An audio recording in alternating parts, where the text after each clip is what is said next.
Stan Maupin. I'd like to welcome you to the 80th Entrepreneur Breakfast. And finally, I'd like to thank Nancy Everhart of Pathwise Partners. Nancy is a longtime friend, a fellow graduate of Leadership Metro Richmond.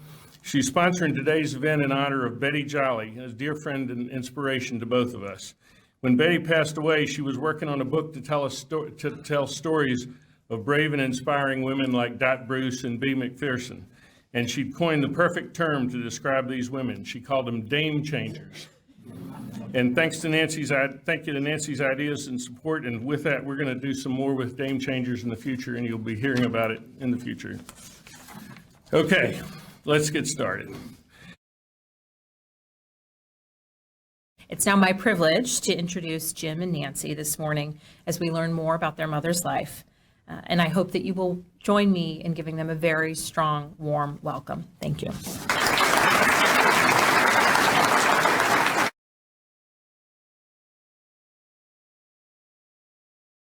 Since the book's October 2017 release, her name was mentioned in the New York Times, the Washington Post, the Lynchburg newspaper, Chesterfield Observer, a number of places.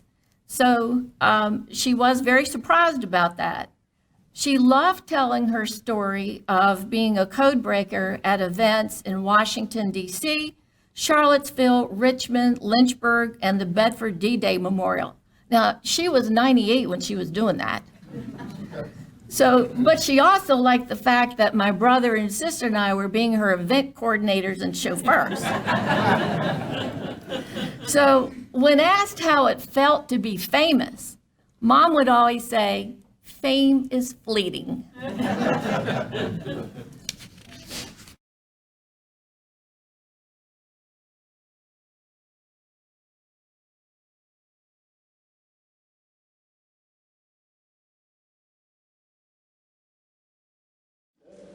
So I want to ask you a few questions, and well, answer however you'd like, because we want to hear from you.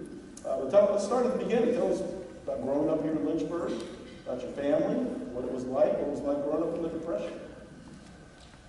Well, we didn't know there was a depression. I mean, if you don't have any money, you don't lose it. So. Tell us about that. What made you want to go to Randolph Community College? My mother told me to. No, it's true. How did that door open up? Well, my mother was from Lynchburg, and it was her hometown, and I was teaching school in a little town called Chatham, and everything was going to war. I mean, it was a very hard year of teaching. I got through it. I struggled through it. The teachers who were leaving were getting into war, or the women were doing whatever, and it was very hard. Everybody else's classes were getting passed down on me as very much as the youngest one got.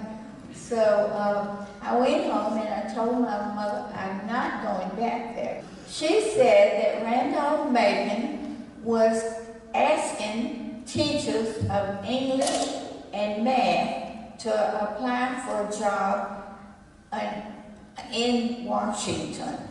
And it didn't say what kind of job, some kind of government job. Well, that sounded good to me at that point. What kind of job did you think it was? I had no idea, but it didn't matter. I graduated and Talk about the interview in the hotel? yeah, and she said that she understood that there were handsome men who were bringing women in. But no, I just saw a woman, and it was all right. Where did you land in D.C.? Tell us about Arlington Hall. Well, to begin with, I met into another teacher.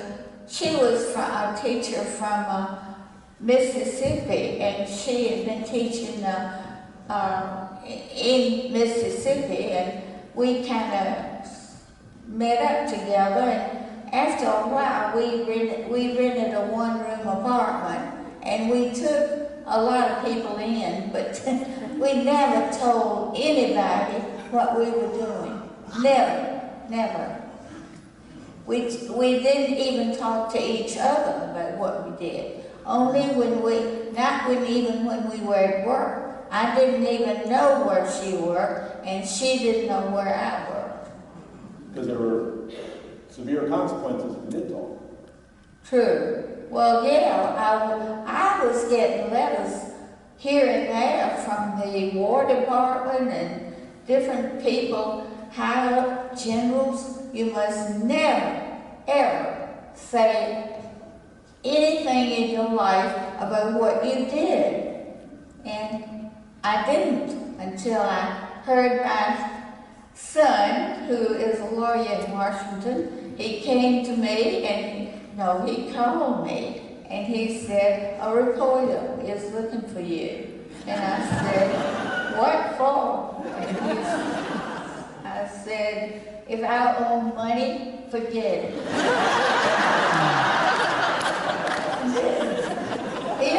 He'll say that I said that. And he said she wants to know what you did during the war when you were working in Washington. And I said, forget it. So he said, well, she wants me to bring her in to see you. He did, and I said, well, I'll tell you, if you bring her in and sit there and show me the legal material you have that shows the archive is now open. It had just opened. You show me that you have that, I will consider it. But you kept the secret for decades. I'm sorry? You kept the secret for decades of the kind of work that you did. I admire that. Until that point, yeah, but she got it under me. Well, it didn't matter then because the archive in Maryland had been opened by the War Department. And I was a very smart writer. She had been given the right to write this book, and I never, ever thought this book would be told in my lifetime, and it almost was. So tell us a little bit about what you did. What was a typical day like in Arlington Hall when you worked?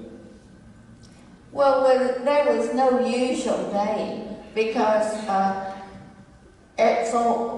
when things got bad and we could see that messages were flying back and forth within the enemy, Japan, we knew that something was going on, and then at that time, we worked every day, but at that time we would have to be working at night sometimes, and 6 days a week, and then also the 7, and to get the messages decoding and get them as fast as we could to our troops. That was the kind of important thing.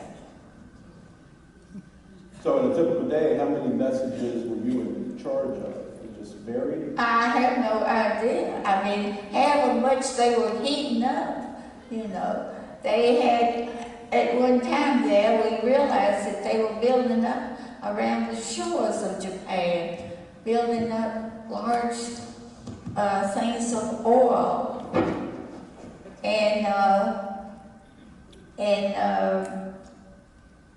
foodstuffs. They were getting ready to spring them on us. So, yeah, we knew about it, and we were sending the troops in. So pressure. Pressure, I'll say. A lot depended on what you were doing.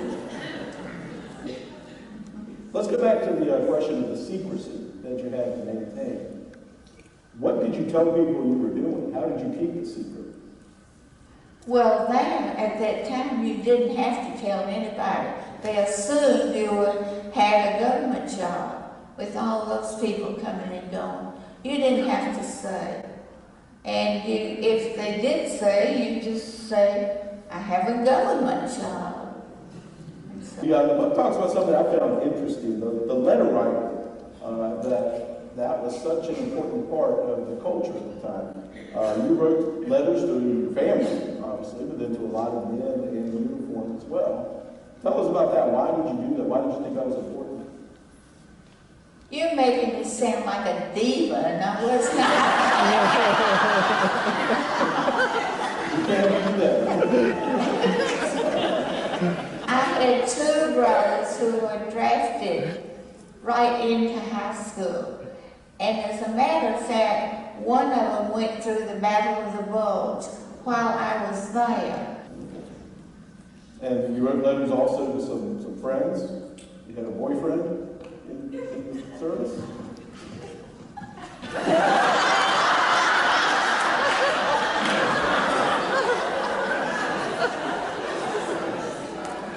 I told him not to ask questions like that.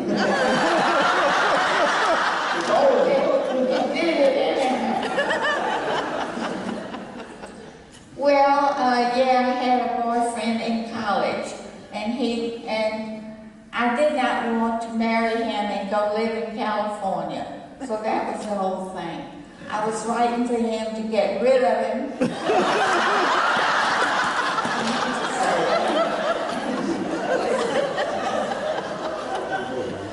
To break it off.